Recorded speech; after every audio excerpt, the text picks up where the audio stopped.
The Angels are in a weird spot, one that I don't think I've seen in my lifetime. They have two spectacular superstars, but they haven't had a winning season since 2015.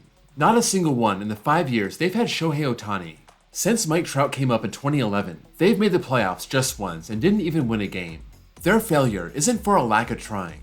They've been signing big names for decades, but for some reason, it never seems to work out for them. Today, let's look at the worst contracts the Angels have signed in recent memory. Let's start with some bad trades. John Garland was brought over for the 2008 season, traded for Orlando Cabrera. The Angels wanted a durable starter, and they got one. 32 starts, almost 200 innings, but his .490 ERA was the highest since his rookie year. Scott Kazmir was traded midseason in 2009, and he was very good. 6 starts and a .173 ERA. In his first season with the team, his ERA exploded to a career-high .594.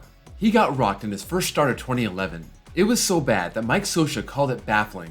He seemed to have lost his velocity, command, and confidence. He was sent to the minors, but he got even worse, so the Angels released him, eating the rest of his $14.5 million contract. Vernon Wells was a very solid player for the Blue Jays, and after the 2010 season, the Angels traded Juan Rivera and Mike Napoli to get him.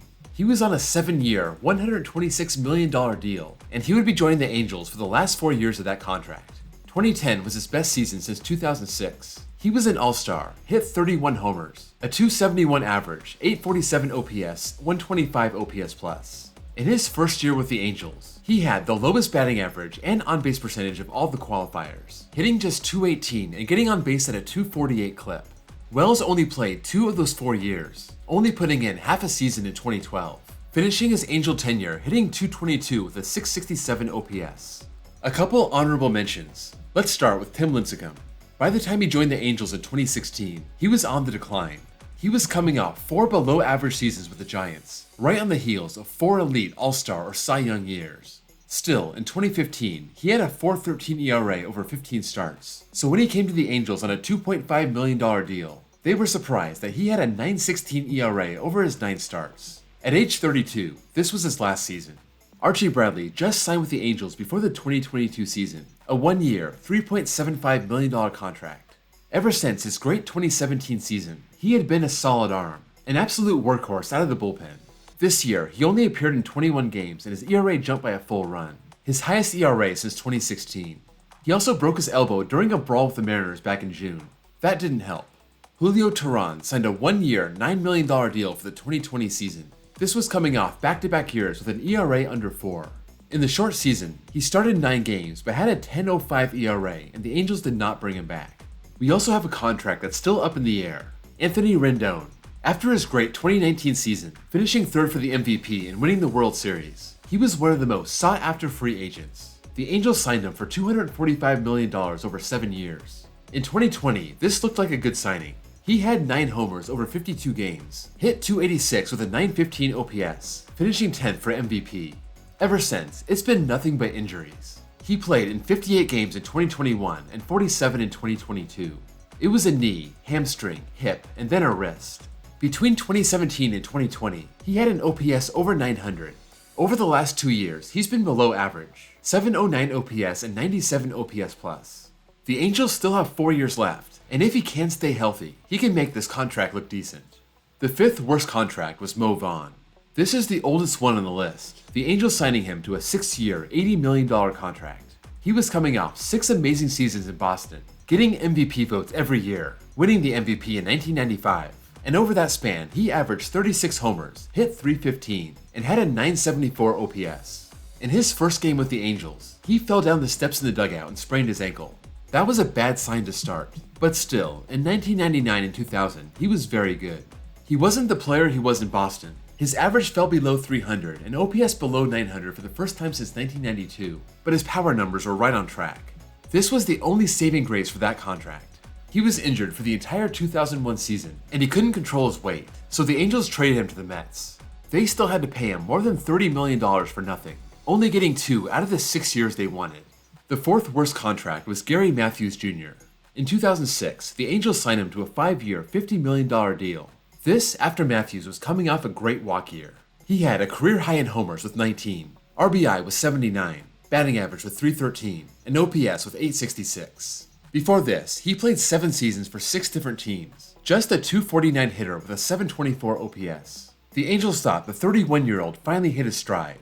In his first year with the Angels, he did hit 18 homers, but he slid back to his career averages. In his 3 years with the Angels, he had a .248 average and .708 OPS. The team gave up on him, and just like with Mo Vaughn, they traded him to the Mets, still having to pay $21.5 million after he left. The third worst contract was Zach Cozart. Before the 2018 season, the Angels gave him a 3-year, $38 million contract. He was coming off an all-star season in Cincinnati, hitting 24 homers, batting .297 with a .933 OPS. At age 31, he had his best season. The previous 6 seasons, he was a below-average offensive player, averaging 10 homers, hitting .246 and a .674 OPS. But like Matthews, he had an amazing walk year and he got paid. He only lasted 2 of his 3 seasons with the Angels, and over the course of those 2 seasons, he only played 96 games. His first season ended in June after he tore his labrum. His next season started on the DL with a neck strain. Then, before the All-Star break, the team announced he needed surgery on the shoulder, ending his season again. The Angels traded him to the Giants, and they released him. 2019 was Cozart's last year. He ended his Angels career with 5 homers, a .190 average, and .557 OPS. The second worst contract was Albert Pujols. People like to talk about how amazing Mike Trout's first 10 years were, but Albert Pujols puts those to shame. Between 2001 and 2011, he won 3 MVPs, hit .328, averaged 40 homers, and had an OPS of .1037. Over that span, he walked 975 times and struck out only 704 times. 2011 was his last season in St. Louis, and although he had a great year by most people's standards, he was showing some regression. His batting average dipped below 300 for the first time ever, and he had the lowest OPS of his career, although it was still over 900. After winning the World Series, he tested the free agent waters and found a new home in Anaheim. He would play the next 10 years with the Angels for $254 million.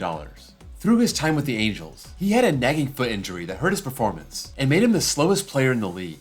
2012 continued the slide, 30 homers, .285 average, .859 OPS, and in 2013 he played just 99 games, hit 17 homers, a .258 average and .767 OPS. He would never hit over .272 again, and he would never have an OPS over .800 again, that being until his last season when he went back to St. Louis. From 2017 to 2021, he became a below-average offensive player. He did stay on the field, and he played out almost his entire contract, playing almost 1,200 games over 10 years, but he hit .256. That's 72 points lower than his first run with the Cardinals, and he had a .758 OPS, down 279 points. His OPS plus stood at 108, just barely over an average player, and not the guy the Angels thought they were getting. They released him during the 2021 season, wanting to give Jared Walsh more playing time at first base. The number 1 worst contract was Josh Hamilton. Just 1 year after signing Pujols, the Angels landed another big prize, Josh Hamilton. He was the first overall pick by the Devil Rays in 1999, but he had major drug problems, and that set his career way back. He finally broke in with the Reds in 2007, but once he went to the Rangers, he really took off. He was an all-star in 2008, putting on a show in the Home Run Derby, and from there, he was one of the best players in the league. He won the 2010 MVP, going to 2 straight World Series, and his last year in Texas was 2012. He was awesome. 43 homers, 128 RBI, a .285 average, and .930 OPS. The Rangers and Hamilton started falling apart at the end of that season. They lost 7 of 9 to lose the West to the A's, then lost the wildcard game where Hamilton went 0 for 4 with 2 strikeouts, also hitting into a double play. Still, the Angels gave him a 5-year, $125 million deal, and this lineup of Trout, Pujols, and Hamilton was going to be lethal. Hamilton only lasted 2 years with the Angels, hitting 31 homers, batting .255, and a .741 OPS. Like Pujols, this superstar regressed down to an average player at best. After having surgery before the 2015 season, Hamilton said he relapsed back into his drug addiction. Arte Moreno said he didn't want him on the team anymore, and right after the 2015 season started, he was traded back to the Rangers. He played 50 games in Texas that year, and that was the end of his career. So that's all for this video. It really has been amazing to see all these great free agents flame out with the Angels, and sad to see they are trying to build a winning team around the current stars, but these moves just don't seem to be working out.